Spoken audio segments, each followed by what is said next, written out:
Boa noite, irmãos e irmãs. É a Igreja Presbiteriana Memorial chegando até você mais uma vez, através do programa Igreja Remota.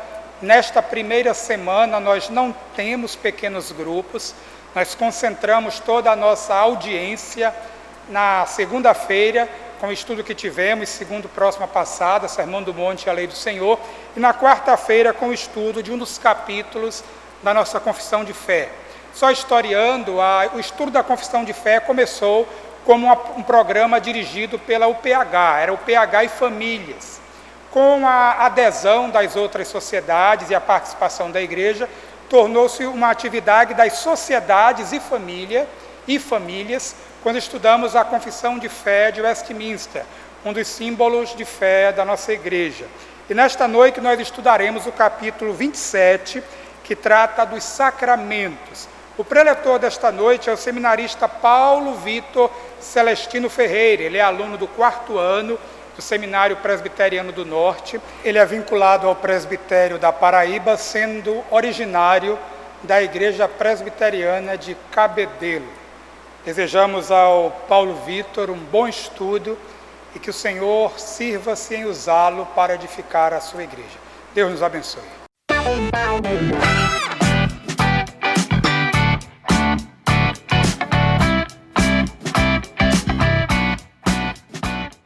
A graça e a paz, irmãos, é muito bom estar com os irmãos, podendo estudar com a confissão de fé da nossa igreja, com os irmãos, poder contribuir nessa longa caminhada que vocês vêm traçando, né? Estudando os símbolos de fé, especialmente a confissão. E para mim é uma honra imensa poder contribuir com esse capítulo a respeito dos sacramentos. Então, eu gostaria de iniciar nossos estudos partindo da palavra, a palavra sacramento, né? Essa palavra não é encontrada na Escritura, nem no grego do Novo Testamento, nem no hebraico e aramaico do Antigo Testamento. Ela é uma palavra que vem do latim, né, sacramento, e significa algo sagrado. Então, esse é o significado básico etimológico dela, vem da palavra sacro, sagrado, né?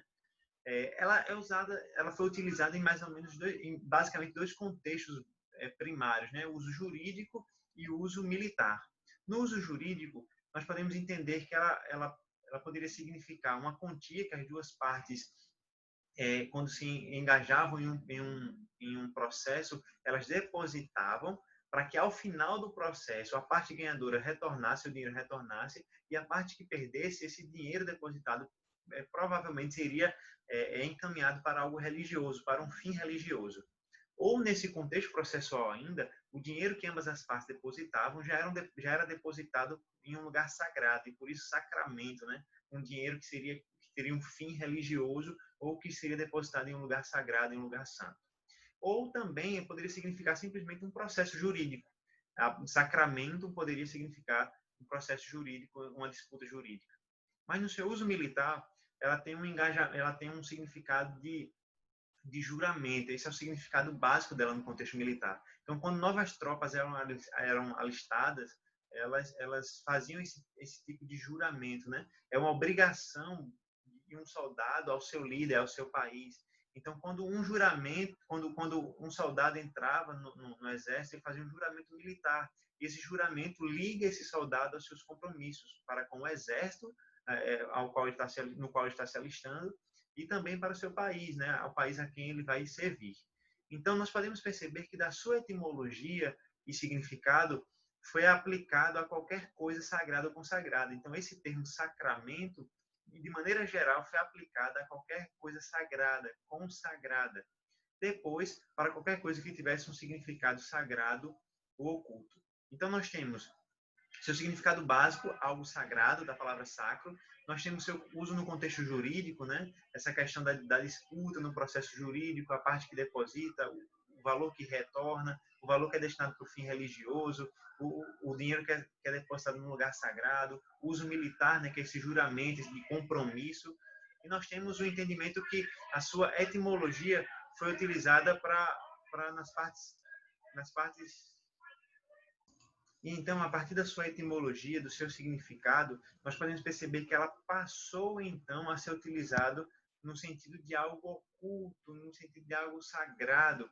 É interessante, então, perceber que a Vulgata, que é a tradução no latim, né, da Escritura, ela apresenta sacramento como sendo usado para traduzir mistério, que é esse termo mysterion, que leva ao mistério no português, né? É um termo grego que significa algo oculto, algo que está escondido, né? Então, Paulo usa esse termo, por exemplo, em Efésios, em Colossenses, em Timóteo. João vai utilizar isso no seu livro da Revelação, né, no Apocalipse, com esse sentido, mistério como algo oculto. Então, sacramento é utilizado para traduzir a palavra mistério, algo oculto, algo misterioso, algo sagrado. Mas nós precisamos entender que, apesar dessa palavra não ter sido usada na Escritura, apesar de muitas vezes nós não utilizarmos ela nesses sentidos, tanto jurídico como militar, da sua etimologia, nós podemos utilizá-la porque o que nós queremos dizer com ela é o que justifica a utilização dela. Nós poderemos perceber que a ideia do sagrado, a ideia do juramento, do compromisso, vão estar presentes na nossa utilização, né? Vão estar ali nuances desses significados na nossa utilização. Mas mesmo que não corresponda exatamente ao uso original dessa palavra ou ao significado etimológico dela, nós podemos fazer sim uso dela, porque na igreja ela tem sido usada para significar aquelas ordenanças aquelas ordenanças que são sinais e selos do pacto da graça. Então, de maneira geral, a igreja tem utilizado, e a confissão de fé vai entender essa palavra sacramento para designar aquelas ordenanças que significam, que selam o pacto da graça, as bênçãos do pacto da graça. Então, esse é o sentido que nós certamente utilizamos. Então, citando aí a confissão de fé e os catecismos, nós podemos perceber que a confissão de fé vai iniciar sua descrição a respeito do sacramento da seguinte forma: os sacramentos são santos sinais e selos do pacto da graça, imediatamente instituídos por Deus. O Catecismo Maior do Westminster, na sua pergunta 162, vai nos dizer: o sacramento é uma santa ordenança instituída por Cristo na sua igreja. O Breve Catecismo, na pergunta 92, vai nos dizer: um sacramento é uma santa ordenança instituída por Cristo. Então, nós temos aqui uma unidade básica entre os documentos, né? Então, nós temos o sacramento como sinal, como um selo do pacto da graça. E nos catecismos, né, a mesma definição, uma santa ordenança. Então, na confissão nós temos, ela foi instituída por Deus. Nos sacramentos nós temos, ela foi instituída por Cristo. E nós vamos entender bem essa relação entre Deus e Cristo na instituição, mas entendendo que o sacramento ele é um santo sinal, um selo, uma santa ordenança. Basicamente é isso, ela é uma santa ordenança dada por Deus, dada por Cristo Jesus. E essa palavra instituída por Cristo, instituída por Deus, nos leva então a uma grande pergunta, né? Quem é o autor dos sacramentos, né? Então nós podemos entender que o sacramento é uma instituição divina. Nós encontramos isso em Gênesis capítulo 17, no versículo 9 ao 11. Deus vai dizer então a Abraão, né? Guardarás a minha aliança, tu e a tua descendência no decurso das suas gerações. Esta é a minha aliança, que guardareis entre mim e vós e a tua descendência. Todo macho entre vós será circuncidado. Circuncidareis a carne do vosso prepúcio. Será isso por sinal de aliança entre mim e vós. Então veja que interessante. Quem instituiu a circuncisão, o sacramento correspondente ao batismo na antiga aliança? Deus. Deus disse a Abraão: guardarás a minha aliança. Ele ainda diz mais: esta é a minha aliança. Qual é a aliança? Que guardareis entre mim e vós. Qual é? Todo macho entre vós será circuncidado. Esse é o selo, esse é o sinal. Ele diz: será isso por sinal da aliança entre mim e vós. E esse versículo já deixa claro que a Confissão de Fé de Westminster, junto com seus catecismos, vai utilizar da linguagem bíblica como sinal e selo. Essa é a linguagem bíblica. O sacramento é um sinal, é um selo. É a própria linguagem bíblica que está sendo utilizada pelos documentos da nossa igreja. Então, Deus é o autor da aliança, então ele é o autor do sinal da aliança. Ele é o autor do selo da aliança. Nós podemos perceber, ao continuar nossa leitura através da Escritura, que Cristo é o autor dos sacramentos, o cabeça da igreja. Então, os sacramentos são instituídos por Deus e por Cristo.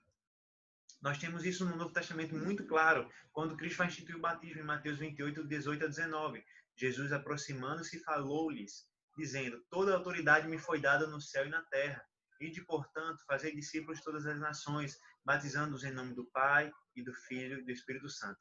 Primeiro, Cristo, ele diz a sua autoridade, ele diz: toda a autoridade me foi dada no céu e na terra. E então ele diz que com essa autoridade, o que ele vai fazer? Ide, portanto, fazer discípulos de todas as nações, batizando-os em nome do Pai, do Filho e do Espírito Santo. Então, Cristo, ele tem toda a autoridade para dar à igreja uma missão, para dar à igreja uma obra a ser executada, de fazer discípulos e, entre essas obras, batizar em nome do Pai, do Filho e do Espírito Santo.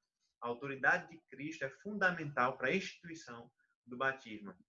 E Paulo também testifica isso quando, ao comentar sobre a ceia, ele diz: porque eu recebi do Senhor que também vos entreguei. Então, Paulo não está instituindo a ceia. Paulo está reafirmando o que ele recebeu do Senhor. Ele diz: eu recebi do Senhor que também vos entreguei. Então, o próprio Cristo diz: eu tenho autoridade para instituir. E Paulo reconhece: eu recebi do Senhor. Não fui eu que criei, não foram os apóstolos que criaram, foi o Senhor que criou, o Senhor Jesus Cristo. Né? Então, nós podemos perceber, como Thomas Bosch ele bem fala, que é a palavra da instituição que faz o sacramento. Então, a palavra da instituição constitui-se na ordem para se usar o rito, ou seja, na ordem batize, né? Façam isso em memória de mim na ceia. Então, e não só a ordem para se fazer, mas a promessa da graça que é anexada ao uso dela. Então, o Senhor ordena e na Escritura deixa claro que fazendo isso, nós teremos frutos da graça dele, na graça dele sendo feito em fé em Cristo Jesus. Então, nosso catecismo, na pergunta 163, ele vai nos levar a uma outra questão. Quais são as partes do sacramento? Então, as partes do sacramento são duas: um sinal exterior e sensível, usado segundo a instituição de Cristo; a outra, uma graça interior, espiritual, significada pelo sinal. Então, nós temos duas partes do sacramento aqui que o nosso catecismo maior vai nos dizer: o sinal exterior sensível, segundo a instituição de Cristo, e nós temos outra, a graça interior e espiritual, significada pelo sinal. Então, nós temos o autor do sacramento, Deus, Cristo Jesus, e nós temos agora as partes do sacramento. Nós vamos ver que são duas partes básicas, né? Então, a Confissão de Fé de Westminster, no seu artigo 2 do capítulo 27, vai complementar essa resposta e vai nos dizer: há em cada sacramento uma relação espiritual ou união sacramental. Entre o quê? Entre o sinal, que aí é o sinal que se refere ao catecismo maior, o sinal exterior, e a coisa significada, que é a graça interior, que se refere ao catecismo maior. Por isso, os nomes e efeitos de um são atribuídos a outro. Então, entendendo que há duas partes do sacramento, e é justamente as duas partes, a existência dessas duas partes, que compõem a essência do sacramento. É a relação entre o que significa e o que é significado que compõe o sacramento. Sem um ou sem o outro, não há sacramento. Então, é a junção do que significa e do que é significado que forma os sacramentos, né? Então, nós temos um sinal exterior e nós temos, então, a graça interior. E isso é segundo a instituição de Cristo. E nós vamos entender que o que os nossos símbolos de fé estão tentando resguardar aqui é que os sinais exteriores e sensíveis serão somente aqueles que foram instituídos por Cristo. Nós temos um contexto muito claro ali da Igreja Católica, onde ela distorce o sacramento da ceia do Senhor e do batismo. Do batismo, quando ela incrementa ou acrescenta o sinal da cruz, sem nenhuma ordenança clara de Cristo, quando no sacramento da ceia, né, ou na realização ali da missa, o cálice é vedado à igreja, somente a hóstia é dada, onde há uma diversidade de realizações ali, onde no batismo são acrescentados óleos, aromas à água. Então, tudo isso vai ser muito questionado pelos puritanos e especialmente pela Assembleia de Westminster. Por isso que eles fazem questão de deixar muito claro o sinal exterior extensivo é segundo a instituição de Cristo. Somente o que Cristo instituiu pode ser utilizado para o batismo. A água, o pão e o vinho e os sinais. É isso que nós vamos ver agora.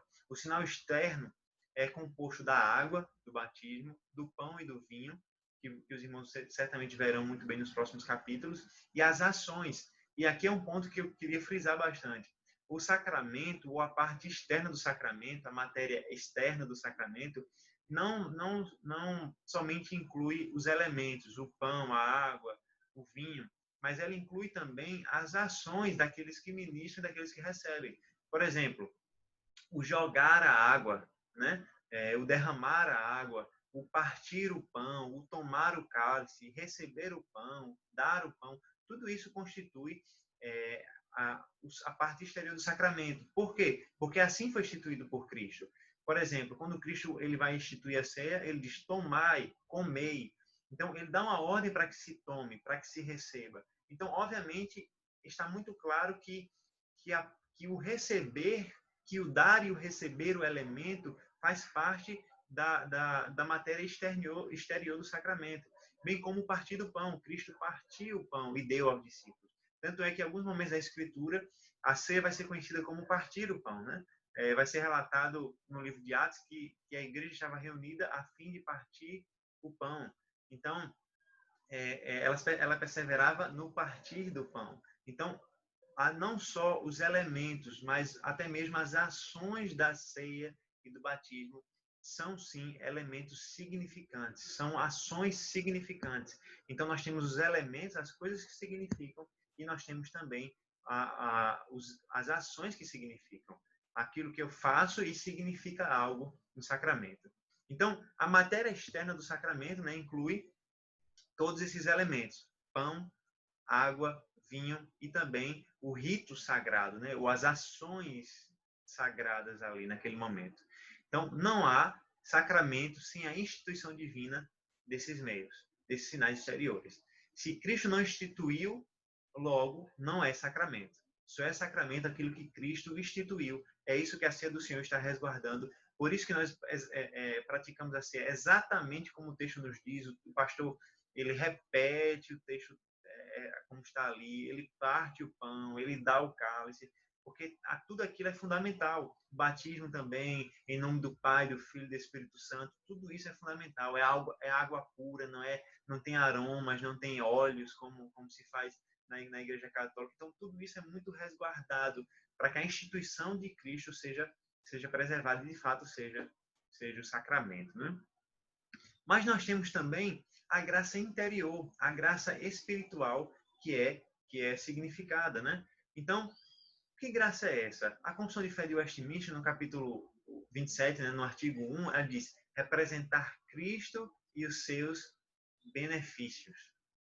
O Catecismo Maior vai nos dizer: significar, selar e conferir àqueles que estão no pacto da graça o quê? Os benefícios da mediação de Cristo. O Catecismo Maior ele vai dizer: Cristo e as bênçãos do novo pacto são representados, selados e aplicados aos crentes. Então, o que é representado, selado, aplicado, demonstrado nos sacramentos? Cristo e os seus benefícios.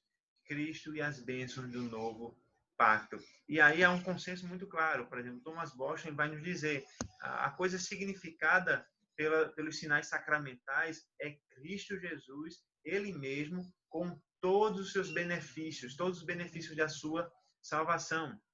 O Luiz Berkoff ele vai dizer que, colocado brevemente, de forma breve, aquilo que é significado no sacramento é Cristo e as suas riquezas espirituais, os seus benefícios.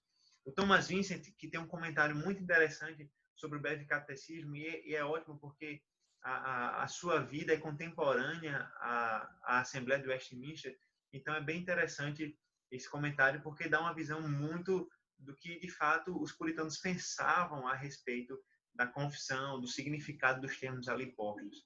Ele diz que aquilo que é significado pelos sinais exteriores do sacramento é Cristo e os benefícios da nova aliança. Cristo e os benefícios da nova aliança. Os irmãos entenderão melhor que benefícios são esses quando os irmãos estudarem o batismo e a ceia. Então, para não dar uma aula tomando o conteúdo dos irmãos que virão, então eu gostaria de deixar nesse ponto, fechar nesse ponto. Cristo e os benefícios do pacto da graça. Então, unidos a Cristo, nós temos acesso aos seus benefícios. Separado de Cristo, não há benefício. Eu não posso buscar o benefício sem Cristo, mas unido a Cristo, eu tenho Ele e sou nutrido dele e eu tenho os seus benefícios. E a partir dessa concepção, então, de graça interior ou espiritual, que é significada, e do elemento externo, aquilo que significa, nós temos, então, a relação sacramental ou união sacramental que a confissão de fé falou, os irmãos se lembram que ela falou lá atrás, no seu artigo 2. Então, é exatamente esse balanço, esse equilíbrio entre essa relação entre aquilo que é significado e aquilo que significa que compõe o sacramento, como nós já estamos falando. Essa relação é tão profunda que a Escritura usa o que se chama de linguagem sacramental. Ao falar daquilo que é significado, ela fala daquilo que significa. Ao falar do que significa, ela fala daquilo que é significado. Então, ela parece muitas vezes confundir, mas ela não está confundindo. Ela está relacionando, colocando um pelo outro. Por exemplo, a circuncisão é chamada de sinal e selo da justiça da fé. Por exemplo, Romanos capítulo 4, verso 11 nos é dito, Paulo diz, falando a respeito de Abraão, e recebeu o sinal da circuncisão como selo da justiça da fé. Veja a linguagem da confissão, dos catecismos. Recebeu o sinal da circuncisão, o selo da justiça da fé. Então, apesar da palavra sacramento não ser uma palavra da Escritura, presente na Escritura, mas o seu conceito está lá claramente. Então, que teve quando ainda incircunciso. Veja que interessante, é que é muito importante nós frisarmos o que esse texto nos ensina.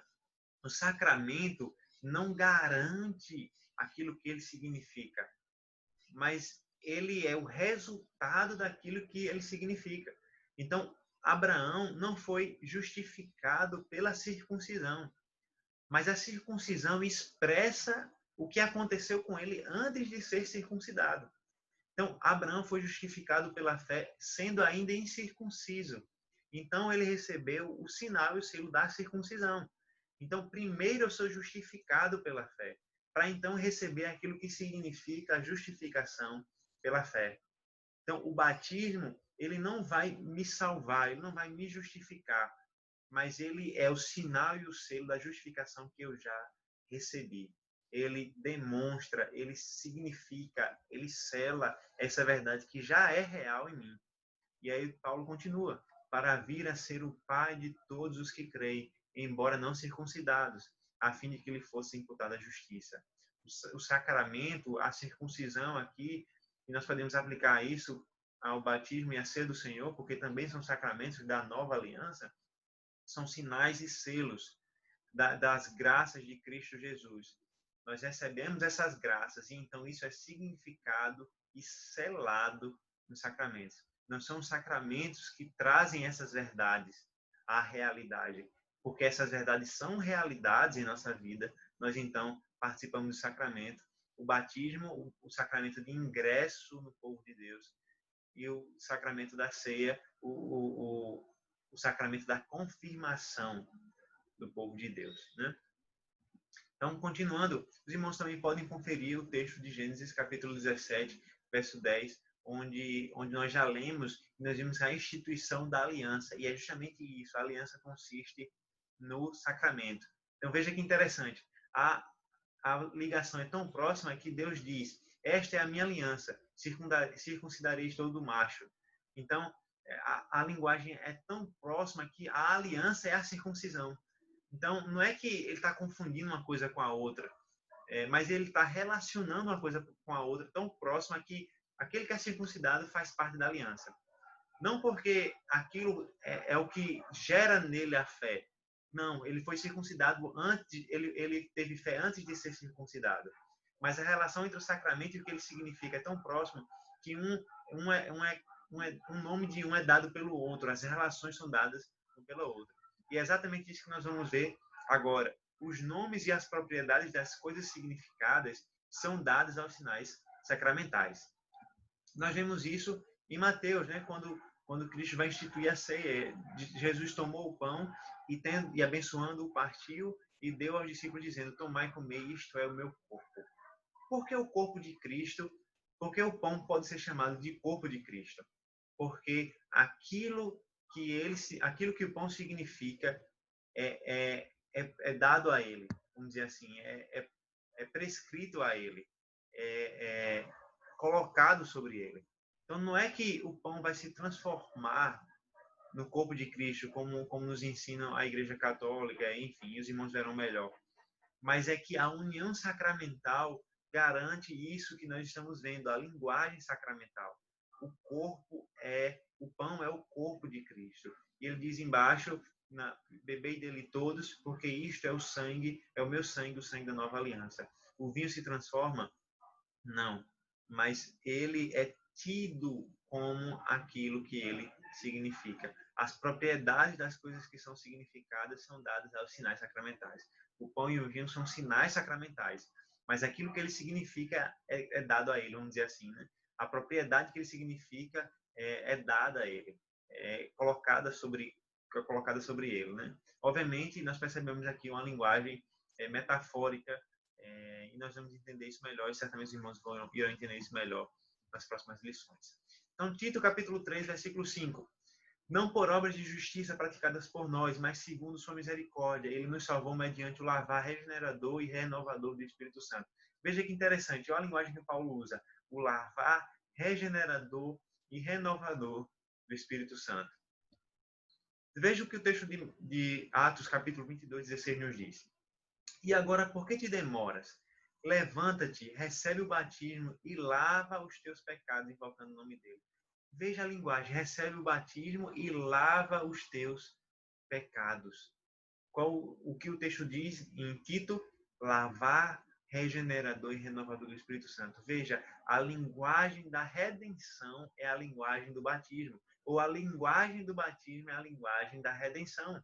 Então, não é que ele está confundindo uma coisa com outra, mas ele está mostrando como a linguagem do sacramento expressa a linguagem da redenção.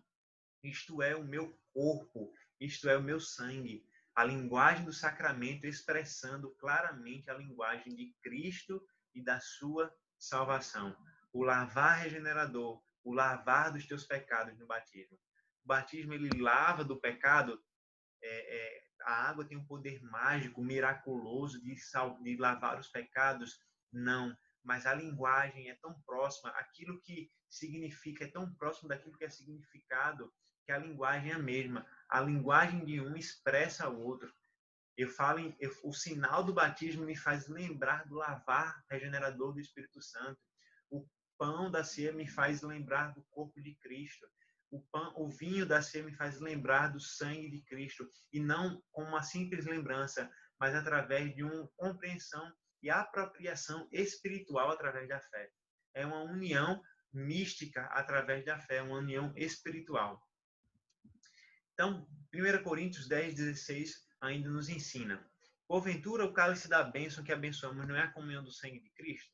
O pão que partimos não é a comunhão do corpo de Cristo? Veja, o cálice da ceia, o cálice da bênção, não é a comunhão do sangue de Cristo? O pão que partimos não é a comunhão do corpo de Cristo? Então, pão por corpo e o cálice do vinho pelo sangue de Cristo. Então, a linguagem sacramental é essa. Aquilo que o sacramento expressa em sua linguagem, aquilo que é a redenção. E aquilo que a redenção é expressa nos sacramentos. Então, essa é a linguagem sacramental, de maneira muito bela, de maneira muito, muito bonita, exposta na Escritura. Então, mais uma vez, eu retomo. É esse equilíbrio entre aquilo que significa e aquilo que é significado, entre a matéria externa e a matéria interna, entre o sinal exterior e a graça espiritual interior que forma o sacramento, é essa união sacramental, essa relação espiritual no sacramento que faz, que torna o sacramento possível, que é o sacramento. Porque sem a parte exterior nós não temos sacramentos, nós só temos as verdades espirituais. E sem as verdades espirituais, as graças espirituais, nós só temos simples elementos. Nós só temos pão, nós só temos vinho, nós só temos ações de dar, receber, derramar água. Então, isso não é sacramento. Sacramento é a união entre aquilo que significa e aquilo que é significado. É uma santa ordenança, onde, por sinais exteriores, uma graça espiritual, uma graça espiritual interior é significada, é selada, é aplicada, é demonstrada. Então, continuando, eu coloquei a frase do Thomas Boston, porque ele explica muito bem aquilo que a confissão quer dizer e que o catecismo quer dizer quando fala a respeito da união. Veja que interessante, ele vai dizer, a união sacramental, que é o que nós estamos falando, não é uma união natural local. E aqui ele está combatendo o quê? Ele está combatendo o catolicismo e o luteranismo. Ele está dizendo, não é uma união natural, ou seja, não é uma união física, ou seja, o que ele está dizendo? Os elementos não se tornam aquilo que eles dizem ser. Por exemplo, o pão não se torna o corpo de Cristo, o vinho não se torna o sangue de Cristo. E nem é local, ou seja, o sangue de Cristo não está no vinho, nem está sob o vinho ou com o vinho. Não. Então ele está combatendo isso. Nem é uma união física, natural, nem é uma união local, como dizem os luteranos. Aí ele vai trazer o posicionamento correto, vai dizer, mas é uma união relativa, consistindo na relação espiritual, que está entre o sinal e a coisa significada. E aí, por que isso é feito? Feito em virtude da instituição de Cristo, pela qual os sinais significam ou representam, selam e exibem aos recebedores dignos a coisa significada. É uma relação espiritual. O pão da ceia é o corpo de Cristo? Fisicamente não, localmente não, mas espiritualmente ele significa isso. O vinho, ele é o corpo, o sangue de Cristo? Localmente não, fisicamente não, mas ele espiritualmente significa isso. Por isso que o nosso Senhor Jesus Cristo pôde dizer, este é o meu sangue, e de fato é o sangue dele.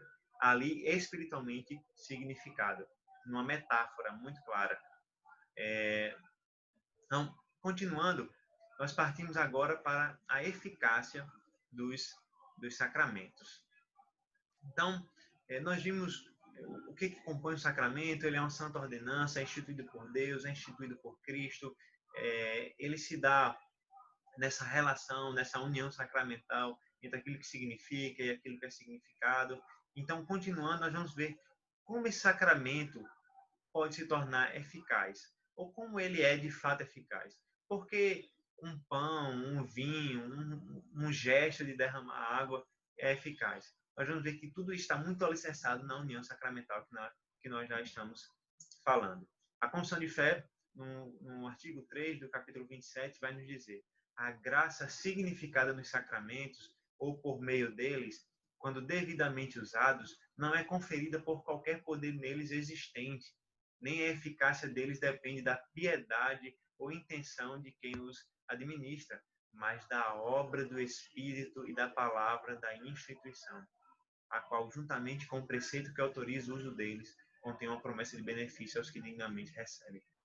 Veja que interessante. A primeira confissão vai dizer o que não é.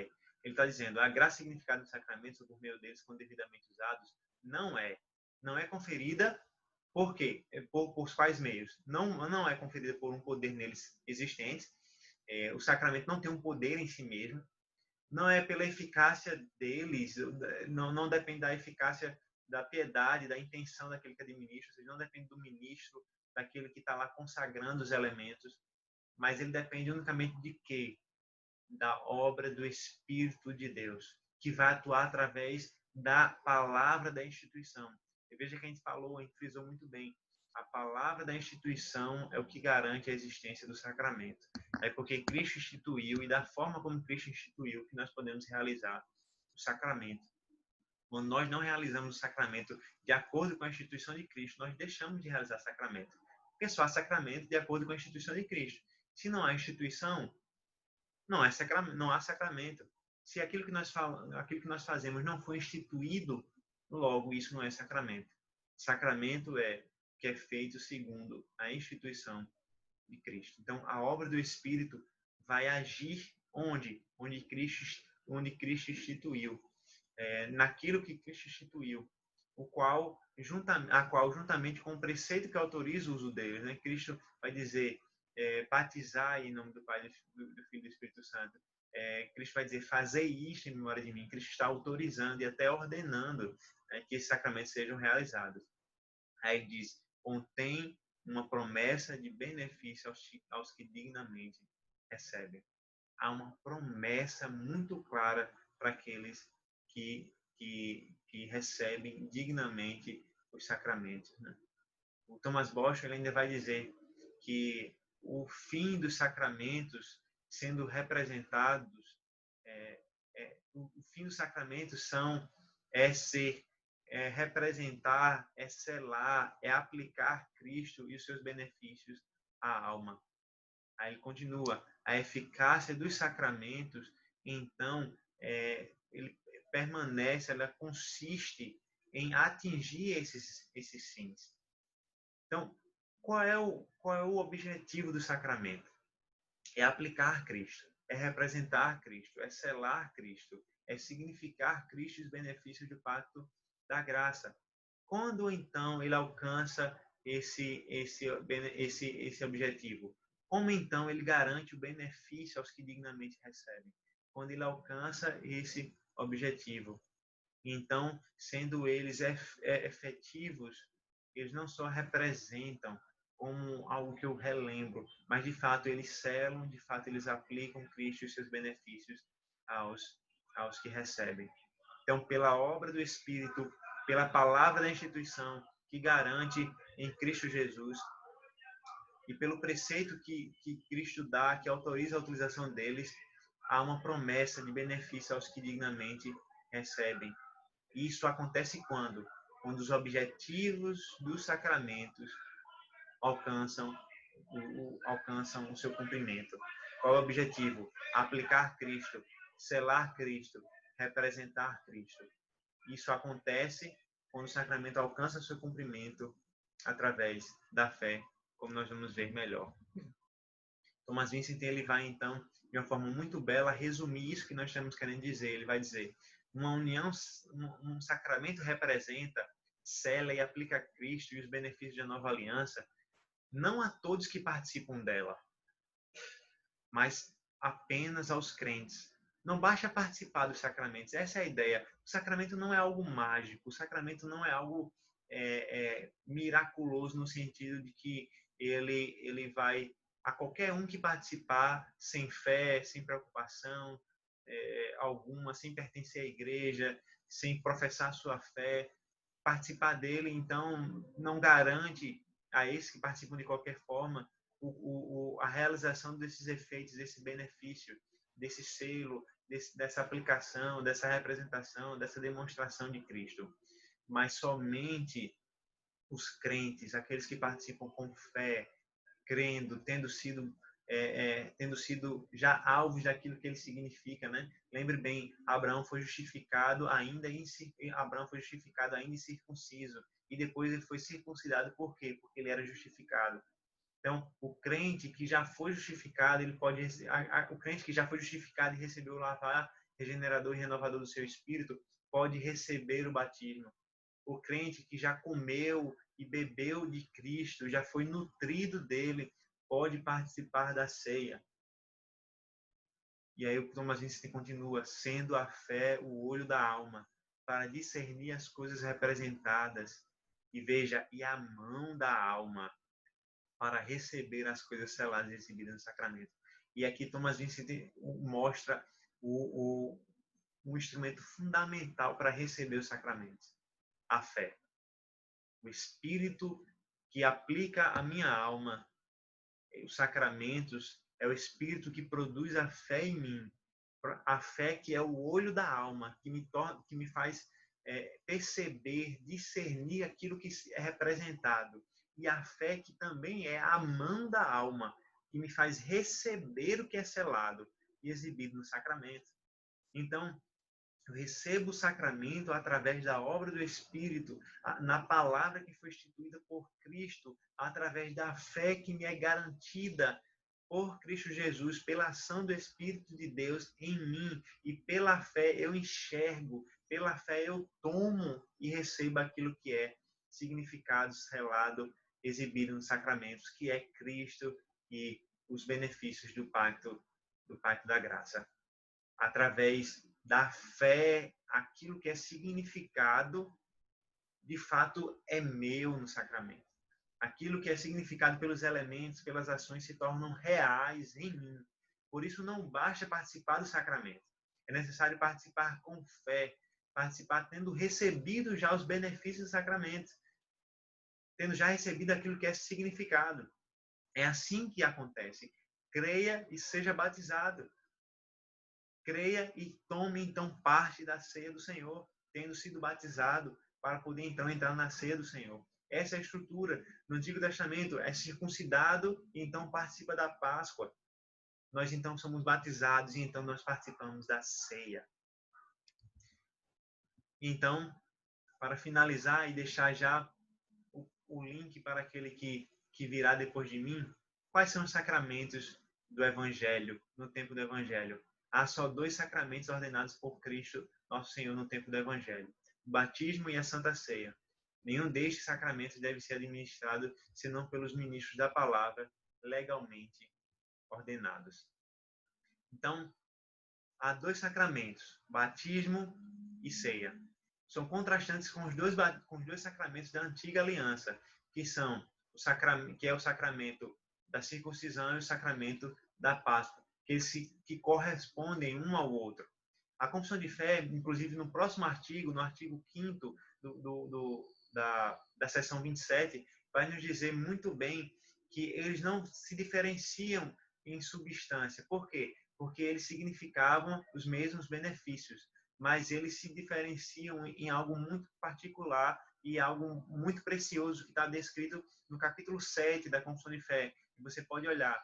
No pacto da graça, as ordenanças são mais simples. Batismo e a ceia é muito mais simples do que a circuncisão, do que a Páscoa. Mas através dessas ordenanças mais simples, Cristo é apresentado, é significado, é aplicado de maneira muito mais gloriosa, de maneira muito mais profunda e eficaz aos crentes. E a mesma estrutura do Antigo Testamento permanece. A circuncisão que me faz entrar no pacto, que é a aliança, né, como de Gênesis 17. E a ceia, ou a Páscoa, melhor dizendo, que me garante, me confirma no pacto. Então, eu recebo a circuncisão para receber a Páscoa. Na nova aliança, eu recebo o batismo, que então me torna membro da igreja. Ou significa e sela aquilo que já é uma realidade, eu já faço parte da aliança pela fé. E então eu recebo a ceia do Senhor, que me confirma, que testemunha ao mundo, que sela, que significa, que demonstra, que aplica a grande verdade. Eu já experimento de Cristo e dos benefícios do pacto da graça. Os sacramentos são maravilhosos, então. Eles tornam realidade. Eles nos fazem apropriar cada vez mais daquilo que já é nosso. Nós já recebemos de Cristo, nós já recebemos os seus benefícios, mas nós nos apropriamos cada vez mais através dos sacramentos, porque eles são meios de graça, assim como a palavra e a oração. E o meio de graça é justamente isso, é eu me apropriar daquilo que já é meu. Então, eu me aproprio da graça que eu já recebi em Cristo. Isso é um meio de graça. Por isso que o meio de graça só é eficaz para aqueles que creem, porque eles já receberam de Cristo, eles já estão unidos a Cristo. E então, através dos meios de graça ordenados pelo próprio Cristo, eles recebem aquilo que eles já têm. Eles tomam posse, eles se apropriam daquilo que eles já têm. Cristo e os benefícios do pacto da graça. Espero que os irmãos tenham entendido toda a lição. A tentativa não é, obviamente, de falar a respeito de todos os detalhes, todos os meandros da Confissão de Fé nesse capítulo, mas sim de mostrar uma estrutura fundamental que a Confissão de Fé apresenta, que os catecismos apresentam, e ser uma base para as próximas lições que virão sobre o batismo e a ceia do Senhor. Espero que os irmãos tenham entendido toda a lição, que os irmãos sejam abençoados com essa lição. Então, que o Senhor nos abençoe, que o Senhor nos ensine a amar mais o batismo, a amar mais a ceia do Senhor e aguardar o dia onde, de fato, nós experimentaremos toda a glória de Cristo, não mais através dos meios de graça, mas lá presencialmente com o nosso Senhor, onde nós cearemos com Ele novamente, como Ele nos prometeu. Que o Senhor nos abençoe. Amém.